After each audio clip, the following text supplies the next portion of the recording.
Hello, everyone. Good morning, good afternoon, good evening, wherever in the world you're joining. Welcome to GitHub Startup Wednesdays, a show where we're going to bring you the most innovative startups building the future.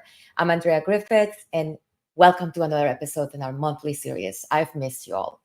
Before we dive in, I want to make sure that everyone understands what GitHub for Startups is and what a great opportunity it is for startups who are starting up, quite literally. So with the GitHub for Startup program, you get full access to GitHub Enterprise that is up to 20 seats for 12 months.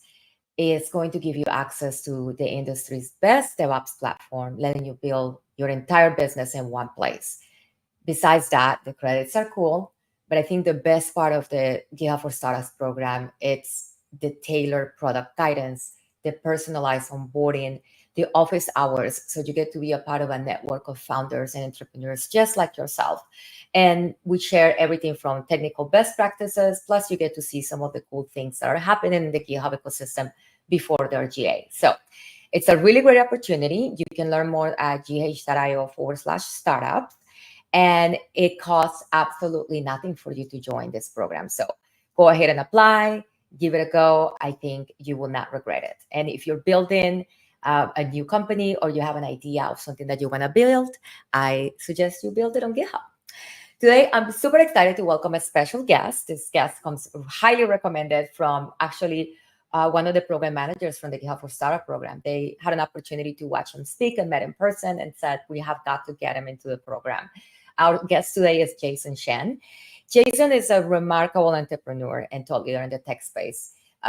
Once you hear a bit of his bio and you actually see him, I think you'll immediately recognize him. Jason is a 3-time venture-backed founder.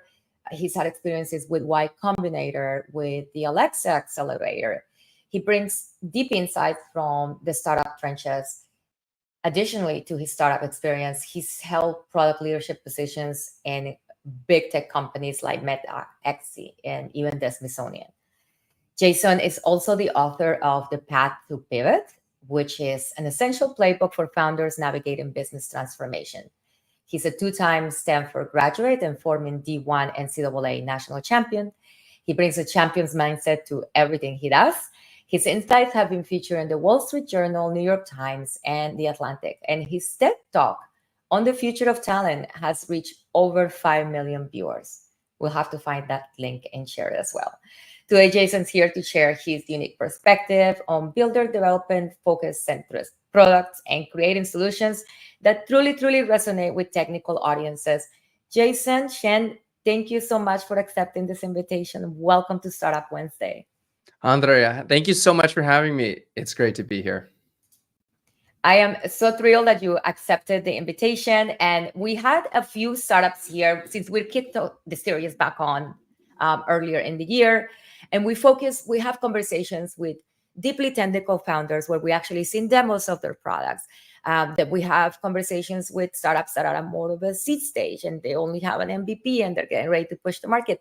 So a lot of experiences from startups that are on the grind, I guess, to better say it. But we haven't brought a lot of experiences for those founders and for the startups who are watching the show, right? So we focus a lot on the technical and all the amazing offerings of the startup program. But I think this is such a unique experience because you bring so much perspective, having been there, done that, and being an expert on this world. I'm just thrilled that we're going to get to talk to you. So I want to go ahead and dive right in. One of the things when I was reading about you and I watched your TED Talk, and by the way, I have to find the link, folks, and don't worry, I will find the link and post it. I can't believe I didn't grab it before because it's an incredible TED Talk. I absolutely loved it. It's one of the best TED Talks I think I've seen. No wonder it has over 5 million views. But one of the references I think on the description was how you refer to yourself as being the outlier coach. For our audience who's joining here today, like what is an outlier and what is that audience so important to you? Well, thank you for the wonderful introduction and the warm welcome. I'm so interested in this topic of being an outlier, and how it relates to startups is very simple, right? I think most founders are outliers. If you want to leave your job or try to change the world with a company and entrepreneurship, you are by definition kind of going against the grain. And that's a psychological burden that most people don't understand and can't appreciate. And so for me, I see the term outlier as encompassing a couple different things. One, these are people who tend to have incredible talents and strengths. They can see maybe something really technical happen, or they have a way of just cutting through the noise with their messaging and reaching consumers and understanding like a specific pain point or specific area.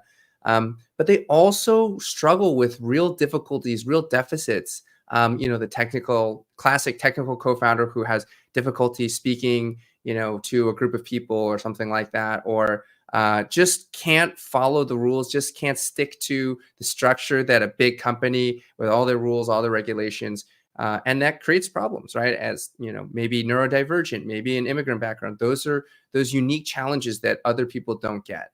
And finally, they do come in with a POV because of their skills, because of their difficulties. They have a new unique perspective on the world, and that perspective can face resistance. People are threatened by what they have to say, what they think, and what their change means for the world. And so I work with ambitious outliers. Many of them are venture-backed founders, but some of my clients are also, bootstrap business owners, or just, individual leaders who see this world as being full of possibility and ways of being better. And that's what I do, and that's why I use this term outlier coach.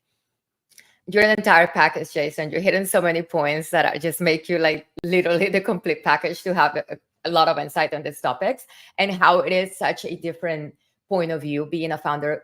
Whether it's a neurodivergence or you're an immigrant, like looking through your lens is a completely different experience as a founder, and being in the startup ecosystem. So I love that we can take a look back and have perspective. I want to say something, because I've only just made this connection as we were talking about the TED Talk, right? The TED Talk itself, and we'll get to it later, but it's around how to show that you're ready for a job that maybe on paper you don't look as qualified for, because it's about your skills versus your experience. And I think I was talking about outliers. Like, that talk is for outliers. I didn't have that terminology at that time. I didn't sort of understand it, but even all that work was in sort of support of people who aren't necessarily being seen. So, the fact that you brought this up again, I haven't thought about the TED Talk too much in recent years, but you sort of bringing it back up, I'm like, oh my God, the pattern's right there. So thank you. You were actually thinking, you were already the outlier coach at that moment in time, just had not completely branded it as such. That is amazing. Maybe, yeah. I'm going to share it at the end, and I might actually just leave it playing for folks to stay here, because I really, there's a lot of good stuff there for you, whether you're a startup founder or not, just about life. Today's business landscape, there is so much competition. I feel like if you blink, you miss the birth of another AI startup. There is a ton of founders out there, amazing people with great ideas. But to be successful, what core qualities define what you've seen in your experience as a coach, a successful founder, especially today? I mean, I think some of the things that are so important for startups is this, you have to be a little bit delusional. So there's this fine balance between complete delusion and being too clear and being too fact-based and reality-based. You have to be somewhere in the middle. It's like a fine line between madness and genius. And every entrepreneur that's successful rides that line. I mean, if you look at Elon Musk, he is a man who is both a genius and totally insane in some really, really real ways. And I think nobody can deny that. But it's sort of the same thing that makes you successful can be a double-edged sword. And so being able to say, for some people, it's like you're too serious, you're too like by the book, you need to get a little bit more crazy. Some people who are so out there, they can struggle. They can struggle with reining it in and not having your hyperbolic dream just sit as a dream, but actually working backwards to making it a reality. I love that. That's excellent advice. So we all need a little bit of delusion. that confidence to believe in your idea, even if it's wild and crazy. And you said it, there is a lot of insanity going on there. But that's also, I think, part of the genius, right? And you look at some of the most successful folks through history, and they all have a bit of quite up there, a bit Yes. on the borderline.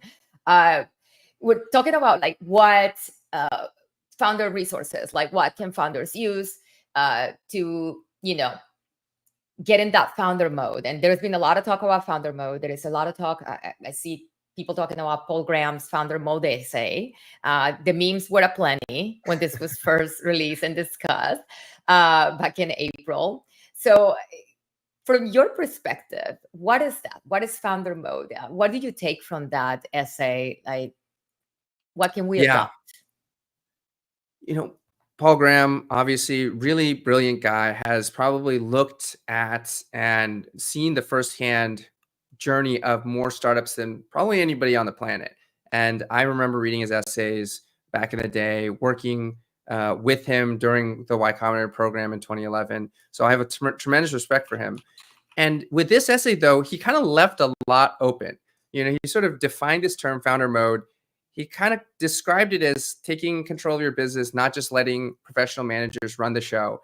And it was sort of an exercise to the reader, like complete the equation. Here's the answer. Now work out the proof. And so I've been spending a lot of time thinking about this. I'm working on an article for the MIT Sloan Review actually about this. And here's what I've come to conclude. I think founders tend to have a lot of domain expertise in either their problem area, their solution area, the market, something that they really understand better than a lot of people. That's what's given them the ability to start a company around this issue. And so they have a lot of that expertise. Now, there's a lot that they don't know. And so sometimes people can come into the company, impress them with all their credentials, all this sort of like official ability, and they kind of lose sight of the fact that, no, you carry a really special spark in you. And so when founders realize that and continue to apply that and continue to be directive using their intuition and their gut, they tend to be more effective. The other part of this and why founder mode is special compared to a professional manager is that founders, for better or for worse, are very almost what you call it spiritually connected to their company, right? And they can say things and they can do things that a customer, an employee, somebody out in the ecosystem, they represent the company. And so when they say, Brian Chesky, Airbnb, who, Paul Graham points to, he's given this podcast where he says, I could rename the company. I was working at Meta when Mark Zuckerberg renamed it from Facebook to Meta. That's a big move. If you were just a regular CEO, you're not doing that, right? It would be a much longer process. People would be like, what is this? Why do you think you can go around and just change the name of the company? But if Mark does it, if Brian Chesky were to do it, it would be okay because they kind of represent the company. And so there are things that they can do there. They can take bigger risks and they can get more buy-in from their own organization, from the world, than a professional manager can. And so that's like a special superpower that founders get to have. But on the flip side, there is this fear of, okay, well, are you just a tyrant? Are you just a dictator?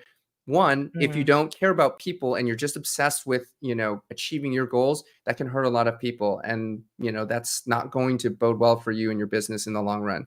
And two, when you move from an area where you do have domain expertise to an area where you don't, founder mode's not going to work. Elon Musk has a tremendous track record with electric cars and with rockets, right? No one is questioning that. But I would give him no better than a C+ when it comes to what is going on with Twitter, X, whatever you want to call it, the social network. He doesn't have that expertise. And so when he goes in and tries to change everything in his vision, it's not landing. And it's not working out. And, Threads and TikTok are stealing his lunch. And that's just the reality of expertise still matters.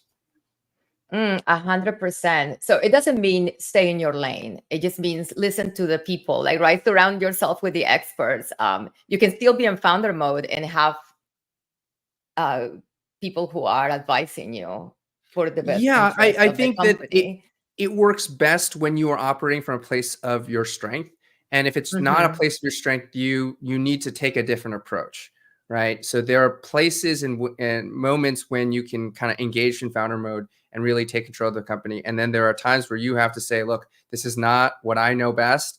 You know, if someone's working on preparing for an IPO, you really got to listen to your lawyers and to the folks around you, because if you haven't done it a bunch of times and have an expertise around this, you know, the chances that your brilliant idea is going to actually hit is a lot lower. Absolutely. It's such an interesting concept, this founder mode concept. Is that dichotomy of you gotta have the intense focus, right? And dedicate to solve the problem. And the problem might be what your expertise lays on. But then also have that tolerance for uncertainty, be Yes. able to navigate ambiguity. Lots of good stuff there. I've shared the link to Paul's essay. Folks, give it a go, give it a read. I think it's hard, and I appreciate the fact that you say like most founders have a spiritual connection to their product because it's very personal, right? Like when you're putting your name into whatever it is that you're building, then it's a part of you. And once you start employing people, then you have people who depend on you for their employment, for their growth. So so many advantages to being on that founder mode, but you still need to be open. And like Jennifer, this is a fantastic comment. Recognize your gaps. Exactly, Jennifer. Thank you so much for that. Thank you. Thank you. Speaking of gaps and where founders can get help to recognize their gaps and get the help. I earlier in the conversation, you mentioned about maybe they don't know how to speak to investors. Maybe they don't know how approach certain conversations. The IPO example, I mean, that's amazing cake. And yes, you should listen to your lawyers, right? That's a bit more in the, yes, of course, like legally structured, but overall, how to grow as a founder. I want to know what you're doing as a coach and your venture, your current venture, which is called Refactor Labs. Tell me a little bit about where the idea came from. What were you trying to achieve by creating this company? And then let's talk a little bit about the work that you've done there. Yeah. So, you know, this might be an opportunity to tell you a little bit more about just like my journey and getting here, Yes, because I think please. it really helps uh, illustrate that. I mean, I was the kid who immigrated from China when I was 3 years old, and I had ADHD. I was hyperactive. I was bouncing around the walls. I was making a lot of trouble in school. And, you know, my parents and my teachers were worried that we would need to put me in a special program just to, you know, get me out of the hair of my kindergarten teacher who was really like struggling. And so I was diagnosed, and I also started gymnastics classes. And, you know, my mom was a gymnastics coach. She was a gymnast in China. And it was just almost like daycare, right? Just get him out, get some of that energy out. And it helped. It helped me stay in school. And it turned out that I actually had a knack for gymnastics. I was pretty flexible. I had some real strengths coming into doing gymnastics. I started competing at the national level, you know, and my grades got better. And I ultimately was able to get a scholarship, an athletic scholarship to go to Stanford. I think if it wasn't for gymnastics, probably wouldn't have made it. I was sort of like a smart athlete, but you know, that combo in the United States gives you credit. In China, you kind of need to be the best athlete or the best student. It doesn't matter if you're like, you know, a B+ in both. But I got lucky. I got to go out and study at Stanford. And that was my first exposure to entrepreneurship. Right? My dad worked in education. So both my parents didn't really know anything about companies, didn't know much about tech, didn't know much about entrepreneurship. But this was, you know, just after the .com boom was starting to reemerge, and, you know, Facebook and some of these other companies were just starting to scale. I got a chance to work at a startup out of school, and then started my own company with Y Combinator called RideJoy. It was a long distance ride sharing platform. So we were building and, you know, helping people connect and share rides from SF to LA, you know, Portland, Seattle, into, you know, the East Coast as well. And I had my first failure there, right? 2 years in, we sort of hit a wall. We realized we needed to pivot. We tried to pivot, failed. And there was, you know, 6-7 months of just like trying, and we couldn't do it. And it was really humiliating. It was really shameful for me. And I even left the Bay Area. You know, that's when I got my Smithsonian job. I was like, I don't want to face the people I know and tell them that my company is over. It's done. And I ended up moving to New York, and I worked at some, you know, Series B enterprise software company. Then I worked at Etsy. And then I finally got enough delusional confidence to try again, to start a new company. and I started a tech hiring company. That's where, the talk with the TED Talk that came out of, these ideas that I had about how to evaluate talent and spot talent, outlier talent. And we made some money doing that, but we didn't see a venture scale business. We tried to pivot again. And that was a leap, because what if this pivot fails like last time? But it was successful, and we were able to make this pivot into a voice AI, voice assistant for gamers. We were working with esports teams. That's when we worked with the Alexa Accelerator and was in Seattle and working with Amazon. And the technology is still so early. It was just such early days. ChatGPT hadn't come out. A lot of the voice models were still too slow. It took 20, 30 seconds to like analyze anything. So it wasn't responsive enough. And the pandemic hit, and we took a small exit opportunity to join Meta rather than just run out of money and die on the street. And so that's what got me into Meta. I started working there a couple of years. I experienced the big corporation machinery and all the rules and all the regulations. Even though they try to move fast, even though they have that hacker ethos, it's still pretty restrictive in a lot of ways. And I knew I was going to start another company. But I was thinking to myself, am I going to start another startup? I'm getting older. My wife and I were trying to start a family. Like, is a venture-backed company right now a good idea? And I thought about how I had worked with an executive coach in my last 2 startups during the pivot. And he actually was in my first YC batch. He helped me so much talk through, when I had new ideas, when I was worried about something, when we were trying to negotiate the acquisition, like all of these things, he was there for me. And I said, maybe I can do that. Maybe I can start there. I started coaching a little bit part-time. I really liked it. I was doing more of it. And, finally last year I said, this is it. This is what I want to do. This is, taking all the experiences I've had and supporting the next generation of, founders. And a lot of the clients that I work with, they're, in their mid to late 20s. They don't have a lot of work experience. They don't have a lot of life experience. This is their first company. Maybe they even did YC, but the YC partners, it's hard to get a hold of them. It's like a 20-minute chat and then off you go. And it's like, people can use more support than that to kind of carry all the difficulties. And so, it's been about 1.5 years since I left Meta to build Refactor Labs. The term refactor is really about, software and upgrading a system to make it better, stronger, more resilient, more capable of doing more things, right? When you refactor your code. So those are the reasons why I started this company. That's a little bit of my journey. And that's like why I use this vehicle to house my coaching practice, house the workshops, content, whatever else I'm doing, because I don't know where this is going to evolve, but I'm really loving it so far. That is amazing. And it's been 1.5 years since you launched Refactor Labs.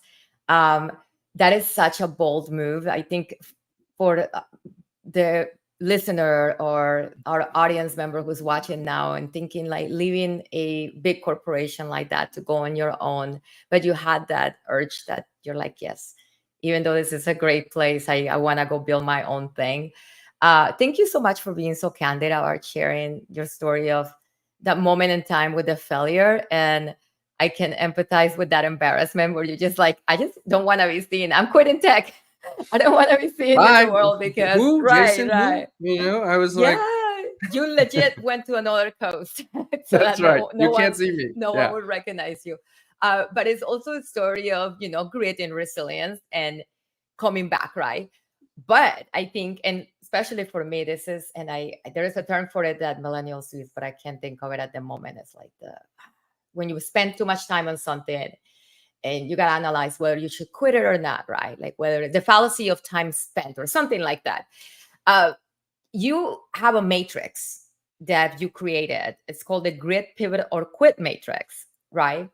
Yes. And I want to understand the matrix. I think it can be very helpful, even if you're not applying that model to decision making when it comes to your startup, but just in life, right?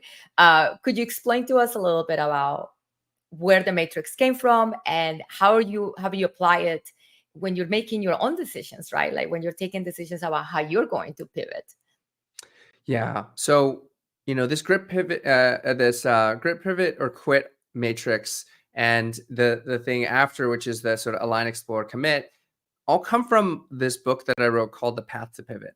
And I wrote that book in the fall of 2023. it was a culmination of like a lot of thinking about my past pivots. I had a failed pivot, and I had a more successful pivot. And I just always love that, because I admire people who are willing to kind of give up one thing that maybe is working so, not like so terrible, to try to go for something better, right? Any immigrant story tends to be, hey, we don't have to leave unless it's like a war or something. And like, we could stay, but we think there's something better out there. We're willing to sort of make the leap. And so in writing that book, Grit, Pivot, or Quit, and I'll kind of talk about both of them. It's before you even talk about pivoting, it's like things aren't going so great. Okay, so what? What are you going to do? Well, have you really given it your best? Right? Are you actually trying to your maximum, giving your maximum effort? If you aren't giving your maximum effort, or you haven't been doing it for a very long time, you need to stick it out. You need to give it time to like work. New things don't work right away usually, but if you had a good idea and you were thinking about it, you should stick it out for a little bit longer than, just a few months or whatever amount of time, especially if you're giving it your full try. Then it's like, okay, well, is it like so bad? It's so terrible that forget about this. You need to go do something completely different, right? And that's quitting, right? And, some people quit too soon. I think most people who are listening to this podcast probably quit too late, or start thinking about that only like when they have like no money left or they have nothing left. And the pivot is sort of this middle ground where you say, can we salvage some of what we have? Can we keep some of what's working for us and go in a slightly different, a meaningfully different direction, but retain some of the things so that you're not starting from total zero, right? And that's an ideal situation. And so that's that first exploration, is just to understand, like, have you given it enough try, or have you, tried everything and then some, and you really need to move away, right? And then there's that middle point. And that middle point is when, I'm going to share my screen, is like, okay, let's say you think, I do want to pivot. And I do want to start to explore something new. I'm going to pull up this framework here. Let's take a Are look. And this you is seeing my screen? Yeah, I see it now. Yeah. So this is the align, explore, commit. So this is the idea here, is if you are thinking, all right, you know what? There is something good here. I'm not ready to completely quit, but whatever I'm doing just on the face of it isn't working anymore. I need to pivot. This is what you do. And you align, which is to connect with your co-founders, to acknowledge that, things are not going the way you want and that you need to make a big change. And then map out a plan, right? I talk about a pivot pilot, which is like a test, right? Instead of, sometimes people will just say, okay, we have 6 months, we have 3 months of runway left. Let's just drop everything and try to, go all in on this idea that we had a few weeks ago because some customer said something, and we just, go for it. I would rather you, at 6 months left, say, you know what that other customer said had a lot going for it. I want to pause what we're doing now. Don't completely shut down the site. Don't kind of delete everything. RFRM, right? Don't do that. But give yourself 6 weeks, 8 weeks, 10 weeks to really investigate this new area, to really evaluate, and let the whole team know, like co-founders, team, investors, let them know, we think there's something new here. We're going to take a specific amount of time to look into it. And that's the explore part, right? So once you're aligned and you say, all right, we're all on the same page, we're going to do this, we're going to look into this, you explore. And you explore by extending your runway, right? You need to cut costs. Maybe you need to do some layoffs. Maybe, I had a call with an entrepreneur who said that during the pandemic, he had a hospitality business and he didn't lay off a single person. He went around the entire company and got everybody agreed to a 30% salary reduction, and everyone on the team agreed to do it. So they were able to retain everybody, and then they were able to grow faster out of the pandemic. But, one way or another, you need to make it easier for you to continue to operate. And then you leverage the things that you sort of have, right? Your So I have another client who is building a crypto business.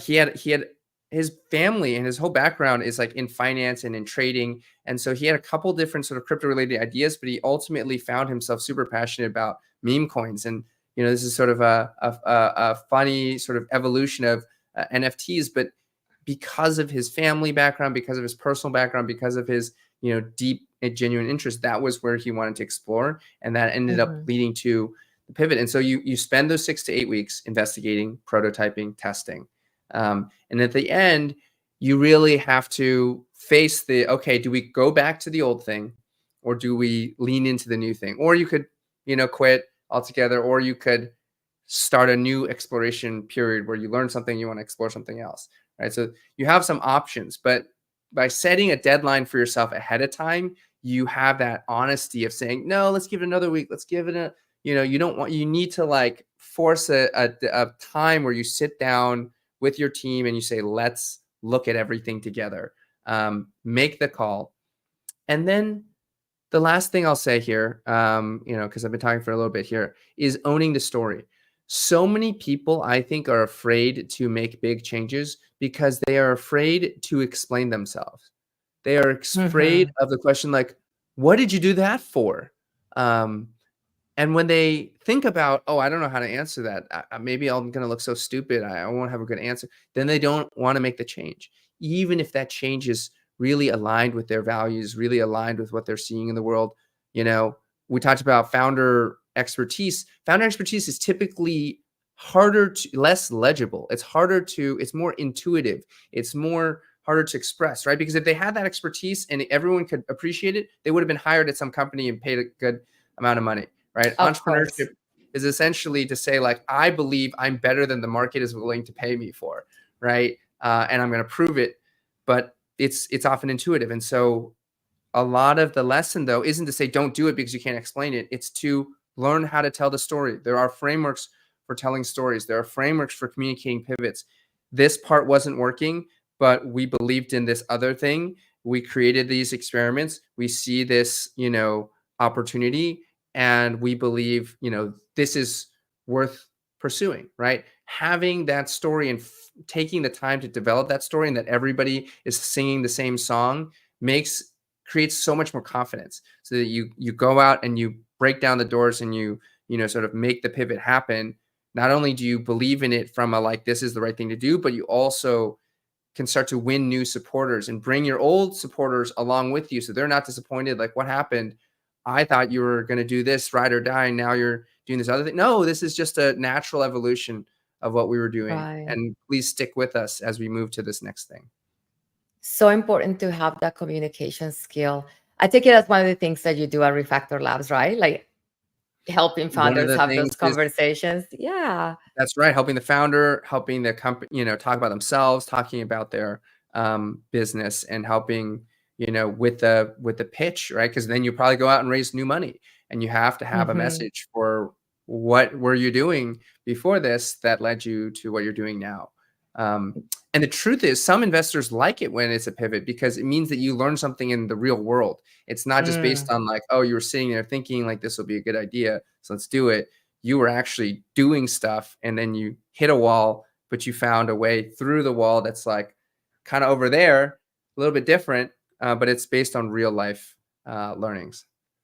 That is amazing. So no matter what the end result of you going through this framework, owning this story from the get-go is key.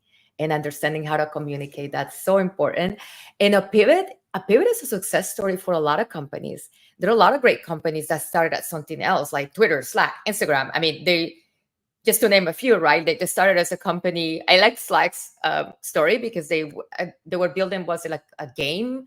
Or a video games company. But instead of, then they became a company that's a developer tool for communication, because that's where they found the tool they built to work as a company. What's funny to me is like Discord is the same story. They were also trying to build a game, and then they also became a chat tool. It's just like, you start with a game and then you build, and before Slack, the founder, Stuart Butterfield, also started Flickr, and Flickr started as a game that turned into a photo sharing. So this man can't, stop himself from trying to make games and then making something else. It's like eventually when he retires, he'll actually, that's a funny Finally thing. make a Actually, game. one of our co-founders at GitHub is actually now that's what they have an indie game studio, the Funk. Oh, I love Like one of the that. people that wrote the first line of code for GitHub. So maybe that's everyone's what is it, woodworking or baking bread job at that The coffee level. shop, you start the coffee shop after, everything. Right, that's it. That's super, super interesting. And all stories of very successful companies that have made the pivot at this right moment and been able to grow into things that are just incredible. Speaking of big companies, I have to dig into your experience at Meta because I know a lot of our audience. Yes, we have a lot of entrepreneurs and founders and would-be founders who are watching. A lot of us are still, we need the security of the job. We need the big job by the big companies so that we can fund our dreams, right? Your last company was acquired by Meta. Your last company was called Midgame, right? And part of the acquisition, or I'm sure it was a choice, you stayed there as a product manager for several years after the acquisition at this massive behemoth of a company. I want to first ask you, how big was your company in terms of like staff? And then when you Yeah, joined we Meta, were what was it? Yeah, we were just 3 people and a couple of Wow. interns, So we were really, really a pretty small team, and it was a talent acquisition, right? They said, "This is a team that's built these interesting tools, a lot of like knowledge, retrieval Mhm. and discovery." And so they were a sort of internal product team that was building tools to manage all the information inside of Meta. Because you think about that code base, like just absolutely gigantic, and the documentation around it, and all the posts and reports and plans, and it's just you could spend a lifetime just looking through the history internally, and they have archivists who do that. So we were brought on to work on productivity tools to support Meta Mhm. employees. So I really got to look deep inside how these companies operate. And it was, before that I'd worked at Etsy, which was only 1,000 people, and Facebook was 70,000 people. So it's a huge difference. Even when you think, oh, like it's a pretty big company, there's big company and then there's really big company. And the thing is, there are some incredible people at these big companies that are really smart, that are thoughtful, kind, helpful, ambitious, want to make stuff happen. I'd like to say that at at Meta, you have to be really good at your job because you only get to spend 10% of your time doing it. You do all this Interesting. work around the work, right? You have to go to meetings. You have to see what other teams around you are doing, read their reports, like understand how to use all the different tools inside the company to get the information you need. You spend so much time doing all of that stuff so that you can, in the, an hour or two a day where you really can kind of go heads down and think about it, it's got to be good right away. You don't, Wow. get to do as many cycles of iteration, especially if you're coming in a more senior role. So a lot of people are excited about that because there's a lot of opportunity to reach a giant scale. But for me, I was like, that I don't know if I love this way of working. The second thing Mhm. I would say is important though is there used to be a saying, uh, perfect execution you need perfect execution to evaluate a strategy. You need perfect execution to evaluate a strategy, because let's say you have this plan. We're going to build this kind of a feature and it's going to help us, grow in this market or this type of user. If you don't execute well, you'll never know if that was a bad strategy or you just did a bad job making the thing. Mm. So Mhm. there's no way to say, you just look at it and you're like, well, you did some stuff and it didn't work, and it didn't grow. But should you try it again and do it better, or was it a bad strategy to begin with? And so, this applies for startups too. Like with a startup, most things don't work. And that was true at Meta as well. I met engineers who had worked there for 4 years and had never had one of their projects ship externally like 100%. Wow. Wow. Can you imagine that? I mean, they worked on projects, they shipped products to 1%, 2%, 3%. That might be millions of people. That might be more than, your startup gets in its entire lifespan. But it never crossed the threshold to be like, we should incorporate this permanently into the code base, right? And, I remember taking over a project. It was stories for groups, like, 24-hour stories, but inside Facebook groups. And he was like, yeah, I'm really feeling good about this. He built the MVP prototype, and then it was handed to somebody else. Talk about founder mode. At a big company, things are always getting passed from one person to the other. Nobody gets to really feel like the founder of anything, because it's like constantly being handed back and forth. And so who really owns it? Who really is invested in it? And so he kind of built the MVP. So he kind of like had that personal care for it. And he was hoping that like I would take it on. I would get us to that point where, and guess what? It didn't hit. It didn't make it. And this was the second try of doing stories for groups, and we had to fold it. So I don't know. I hope he's at this point gotten something out, but it could be 5 years now and he still hasn't gotten something out to production. So that is tough. I've seen that happen where things get deprioritized, and it's so demoralizing for the team that's been owning it and building it.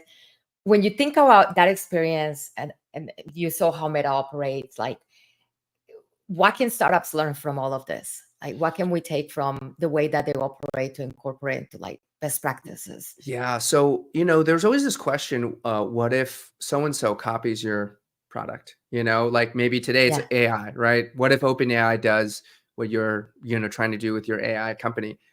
The reality is, OpenAI is growing really rapidly. It's got a lot going on. I've met people inside the company. They're all smart, wonderful people, but they have the same problems of, should you work on this or should you work on something else? And they're, again, back to that idea of delusional. You have to be delusional enough to keep working on something, even when initially you're not getting good signals and good signs. At a company, most companies are too rational, and they'll say like, okay, you've worked on this for 6 months. It's not really going anywhere.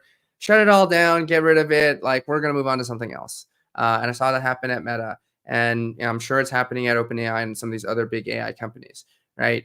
And so your success is the focus and the commitment to saying, no, there's something here. There's something about the way we're doing this that will work. And you may be wrong and you may still fail, but your advantage, how could you possibly beat OpenAI with, all this money, all these people, all these things? Because you care more, because you care about the problem, about the customer, about the market, about the approach, more than OpenAI as a diffuse company with a lot of priorities is going to. And that's how you win. That is an excellent point. I saw a comment on the chat about how people keep doing this after 2-3 times of their projects being deprioritized, but thinking about it at the scale of a startup, how important that is for you to be the champion of whatever the feature is, right? Or like, and at the end, whether it's incorporated or not, at least you feel like you did the strong execution bit, like you gave it your all. Exactly. And, I think it's also a bit of, there's a bit of kinship here, right? Like whether you're doing a startup on your own or you work at one of these big companies, like most things don't work. That's like the bottom line. Most things, most new things don't work, right? Whether you're at Facebook or you're, on your own, you're going to try to make something like, yes, you still get a paycheck at Facebook. It's a big difference. This is true. Big difference, but you really feel that sense of ownership and that personal satisfaction when you ship something that you made with your own hands. And so, I'm not trying to convince anybody to start a company, right? Like if you don't want to, if you don't feel like that's your calling at this time, you shouldn't do it, right? You should only do it when you feel so fired up about it that you're willing to take the heat. Because look, a paycheck is important. And I took a paycheck for 3 years, helped me get our house, help us set us up in a, financially stable situation. And now I'm back at the sort of, you got to make the money. You got to find your own way to acquire the next customer. It's not just going to happen for you. Right. Yeah. So I've been on both sides of this. Yeah, I think, and there's people that are serial entrepreneurs. Like that's what jives. I'm team do what makes you happy. But like of course that we got bills. So do what makes you happy, but sometimes you gotta get that paycheck too. Being happy requires having a place to live and food to eat, This is true. This is true. Okay, I want to take a question from our audience, and thank you, Bahram, for this question. And this is, I think, we can answer this question, which it can be answered so many different ways. And then I want us to talk a little bit about, what founders who are watching this and startups can focus on when they're thinking about talent acquisition and what's coming up in the future next. But let's look at Bahram's question. So when should you give up? Like when did you give up? When should you Yeah, give up? it's, Baram, I hear you, right? Like I imagine you're trying to do something hard, and you're tired, and you've been at this for a while. Uh, Maybe you've had some success here and there, but it's not a lot. People around you are questioning why you're still doing this, what's going on. You see other people around you who you feel like maybe aren't even as good as you, who are being more successful than you, doing something else. It doesn't make sense. How come they're getting this and you're not? Are you the sort of big dumb idiot now, just like sticking with this thing that's Mm, wrong? And it turns out you weren't as smart, you weren't as great as you thought you were. I'm guessing that's the feeling that you might have, and other people listening might have. And the truth is, you have to know yourself. There are some people who hold on to the bitter end, and they knew, in year 2 it wasn't working, but they went year 3, they went year 4, and finally in year 5 they shut down. Okay, maybe you didn't need to go through years 4 and 5. mm, So it is a personal question. I don't know you, Barham, so I can't say. And then there are some people who, at the first or second sign of, oh, it's not looking good, uh, bail.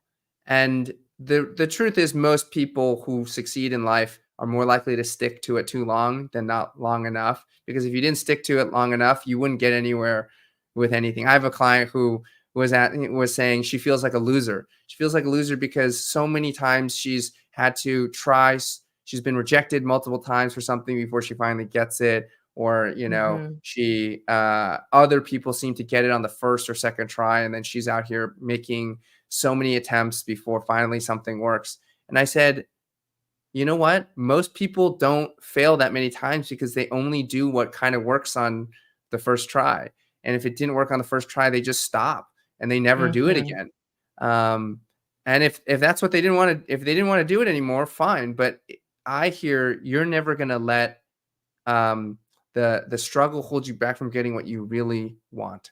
And that's knowing that, and working with a coach is part of understanding what you really want. Do you want to start this thing because you want to prove somebody wrong, or because you thought it was the cool thing to do? That's a bad reason. That's not a reason that's going to last.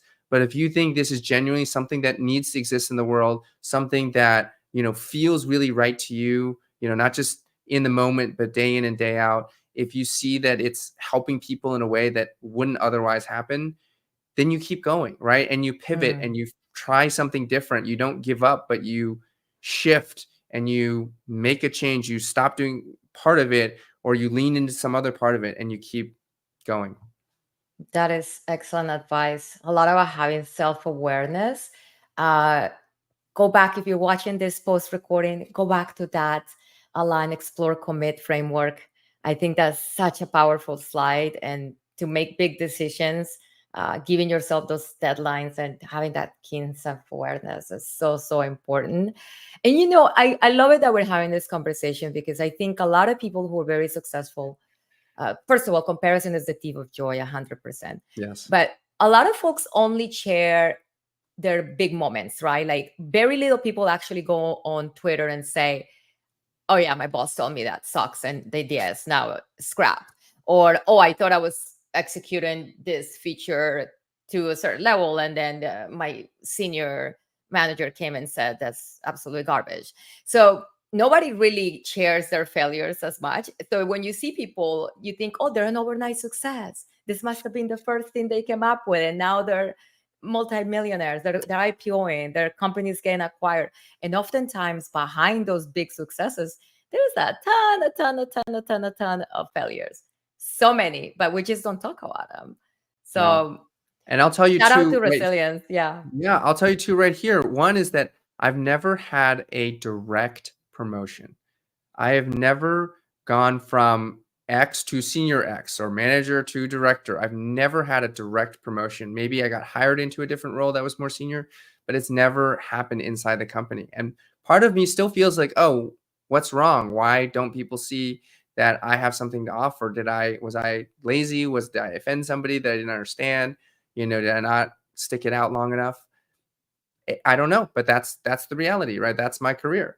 And the other thing is that, when we shut down the first company, the Y Combinator company, there is a YC partner who I will leave unnamed, but if you read Path to Pivot, you would know who it is, who was really disappointed in us, who said that, Really? he couldn't believe that we were quitting. Why didn't we just like keep going? Because we still had some money left. We still had actually a meaningful amount of money left, and we were quitting because we really Really? didn't see a path forward, and he was disappointed in us. And even years later, when I went back to him and said, "Oh, I have a new company. I have something that I'm doing," I heard from another friend who was like, "You better get some other investors before you talk to him, because right now he sees you as the guy who quit." Right, Joy. No way. And that, I Wow. always like wondered if he thought that, and to hear that confirmed, that hurt. That, that's still hard to think about, because I don't want to see myself as a quitter. And sometimes the reality is people will see that for you and give you that label, even if, you're not, um, you don't see that for yourself. And so, I just want to tell people who are listening to this, right? Like, yeah, you see some shiny things on my background, but yeah, I've had my share of things go really wrong. Thank you so much for sharing that. That is so, so true. And I'm sharing the link to Path to Pivot because definitely a must read for everyone. We need to talk about failures. You're right, Param, 100%. Let's talk a little bit about the future of everything. Because we live in such interesting times, I tell We you. do. And We it's do. also like such a great time. I think for me, my tech career has been so interesting. I'm like, I can't believe I'm living through the waves of change and innovation that, wow, like people 30, 40 years ago, you can only dream of the things we're able to see now. What are you seeing in talent acquisition, the way that startups are approaching how they define their business models, the way that people are thinking about entrepreneurship, whether they go in business or not? Any trends that you see that you can share with us today? There's something interesting about, I'll describe a phenomenon that or like a approach that not necessarily everybody can do, and this is, kind of from the perspective of the folks looking for something new, but you can kind of reframe it for the entrepreneur. You can go both ways on it, and that's sort of paid consulting work to before the hire. It's sort of an extension of what I talked about with like take home assignments as like an evaluation method. Um, but I have a client who is figuring out his next leadership role, and he's really trying to take a step up. And he left his previous company without uh, uh, something lined up, and he used that time to do kind of research, to change his narrative, and to kind of present his expertise, and has like really networked with some of the CEOs and senior leaders of the companies that he really admires. And he's sort of been cultivating his own process. He's almost running it like a fundraise, where you like talk to different VCs, get them all interested, convince one of them to give him a contract to do like a couple weeks of part-time work, consulting work. And now, he's parlaying that into a second one and a third one, so that, that can lead to like a final offer, right? A final term sheet. And he gets to evaluate them, they get to evaluate him. And I know that whatever role he's going to take in the end, it's going to be, a pretty strong fit, a strong alignment where you really know who you're working with, what the space is, and you've proven yourself, and they're not looking at you thinking you're a unknown sort of element that they have to suss out. Now, that's not for Hmm. everybody, and that requires betting on yourself like a founder. But it can be really powerful. And I see that, especially as you get into more senior leadership roles, you'll see people. One of our investors was the former head of Cortana, Microsoft, and he took I got him to invest when he was in the in-between for Microsoft before he joined Google and Workspace, and then he left Google Workspace and then took another time period, and that's sort of what it takes to, if you want to land the sort of perfect opportunity, you have to be you got to save up, you got to create space, and you got to like go out and find the thing. And I know people are out there applying and just blasting their resume, and sometimes Yes. that's just what it takes. And shout out to my friend Apply All, Tal Flans Rake. Applyall.com is a great way to kind of like use AI to your advantage and say, if they're going to filter our resumes through AI, we can do the same and apply to a lot of roles as well. But taking that focused approach can be really surgical. And as an entrepreneur, you know, that's the kind of person that you want, someone who's comfortable taking risks, someone who's willing to have uncertainty, someone who's capable of networking their way into a situation. Is it the most fair and egalitarian way of doing something? No, absolutely not. But is it going to be effective for you? Like, certainly, we're at a time right now where the question isn't always like, oh, are we gonna hire this person or that person? It's like, are we gonna hire this person or have an AI do it? Why hire a person at all, right? If we just wait 6 more months, maybe AI can just do the entire job. So there is greater impetus on human workers versus AI. You're not just competing with other human workers, you're now competing with AI agents. Claude just launched their use the computer use, right? Like I that saw is that. That's people's wild. jobs are opening websites, copying information, making some minor edits and pasting it somewhere else. That is a bunch of people's jobs. And that's in 5 years, that's not going to exist. So, the impetus unfortunately is on workers right now. So it's so important, that branding, what you mentioned about with this person took that like very methodical approach, as like they were raising a fund, but the fund is themselves, right? And Yeah. putting in the time, like Tiffany says, super important. That's excellent advice for all of you who are looking for roles right now. I love the idea of getting to know them and they getting to know me. And then at the end, like, because you're also interviewing the company. I know that's not the reality for a lot of us. We got to take the job that we can take.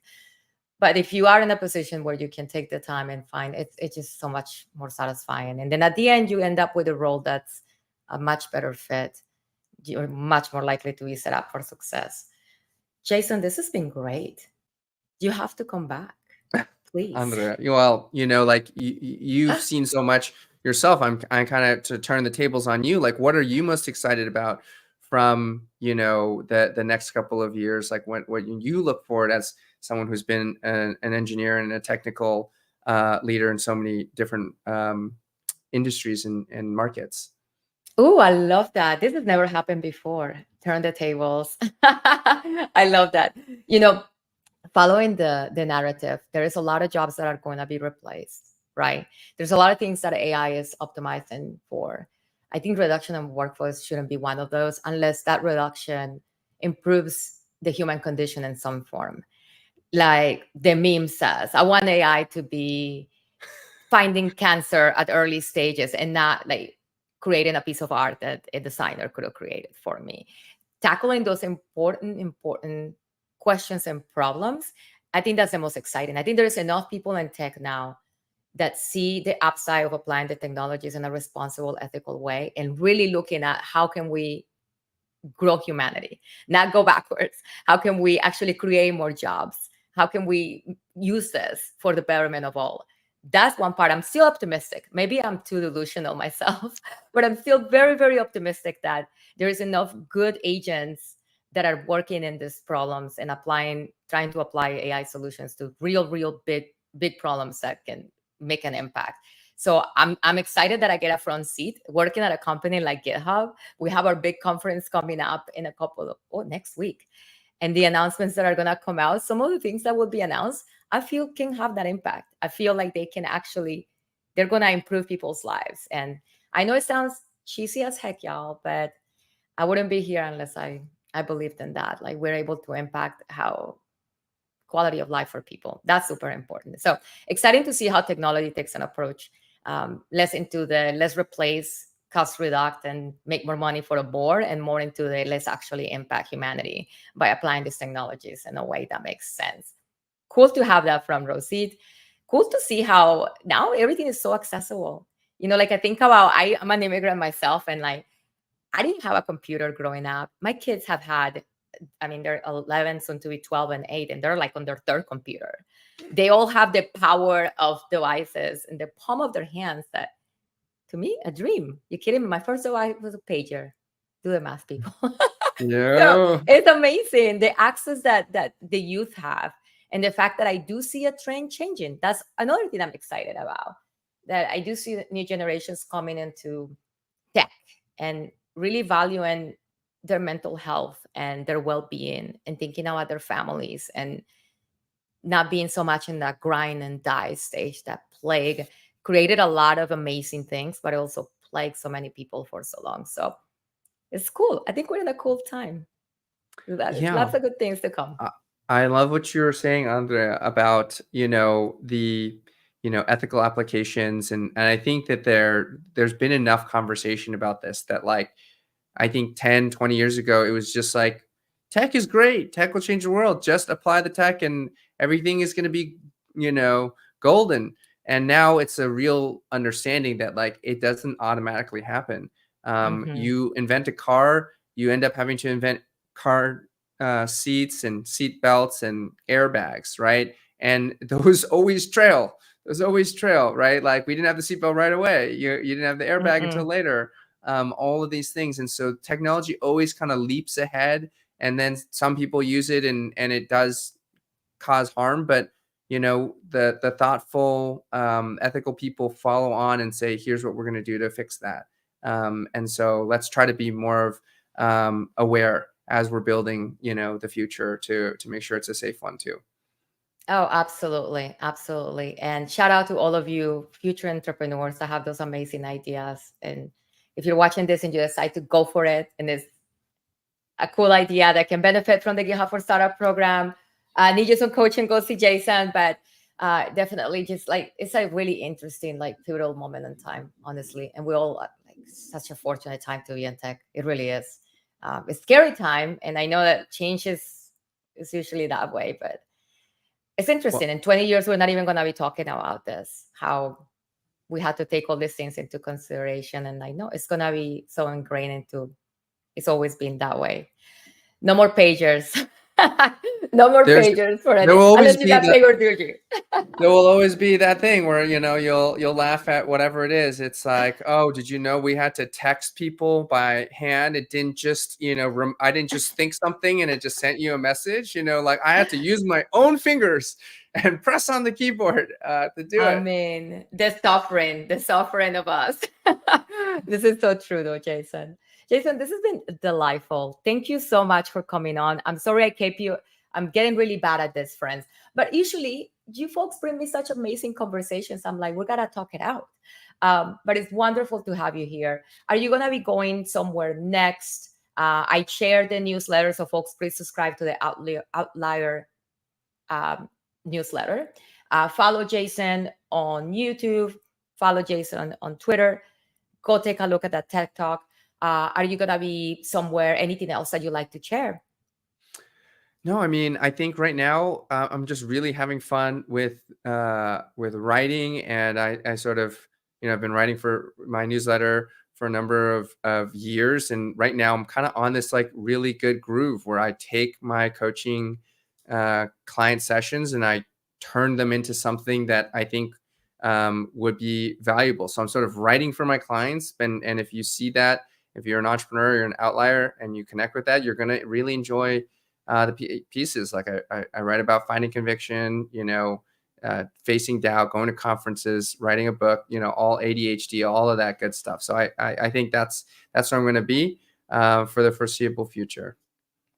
I love that. And see, you're one of those people that I have hope for. Like, this is, you're taking the lessons and you're sharing them and giving access to folks that maybe they don't have the possibility of, hiring you, but you're sharing that knowledge and being a multiplier. And that is amazing. Well, thank you Let's for do giving me the more things opportunity to like do that. that today. No. And, I know you're going to have some amazing guests on this show as it reboots. Thank you, thank you, thank you, thank you. I hope we get a chance to meet in person. And please, let's stay in touch, because I think we need a follow-up. We need a follow-up. We need a follow-up. Many, many, many more topics that we can discuss. And thank you so much, Jason, for being here today. I super appreciate you. Thank you. Thank you. Thanks. And thank you to all of you who hung with us for over an hour. You are my heroes. These conversations, I know they're not super technical. We're not looking at demos, but you got to be the whole package nowadays, friends. And what we discussed at the beginning, having that founder mode and a lot of that mentality, being able to communicate these things. A lot of those things sound very like, well, yeah, Andrea, duh. But if it was that simple, we would all be doing it, right? So it's good to take a moment of pause and see what other tools besides the tech we can use and how we can build the best product and build the best company. Super appreciate all of you being here. We had such an engaged audience today. Thank you, Jennifer. Thank you to Baram, Tiffany, Isaac. Thank you for bringing the questions and interacting with Jason. Thank you for being here and supporting Startup Wednesday. If you're building something, no matter what it is, you should build it on GitHub. Go ahead and build it on GitHub. Utilize that link that I'm sharing right there on the screen, gh.io/GFS-info. Like I mentioned at the beginning, lots of opportunities as far as credits and developer tools for you to scale and grow your company. But more importantly, those live connections and being in that network of founders.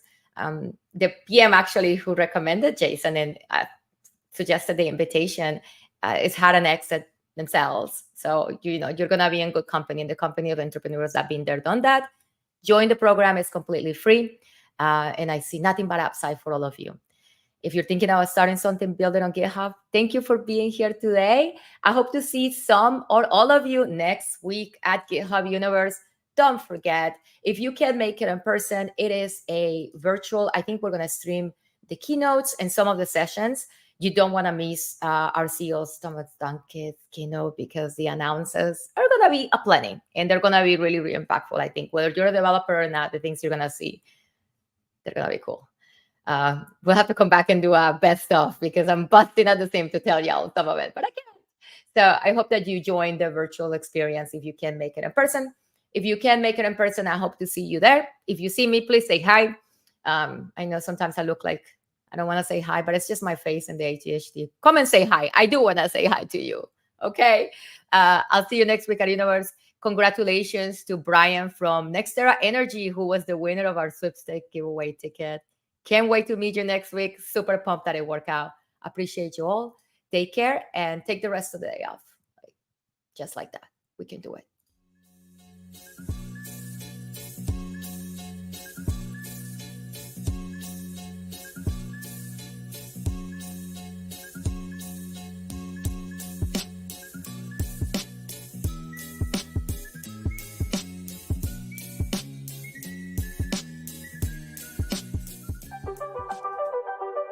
I've always, watched it virtually, but never got the chance to, come in person.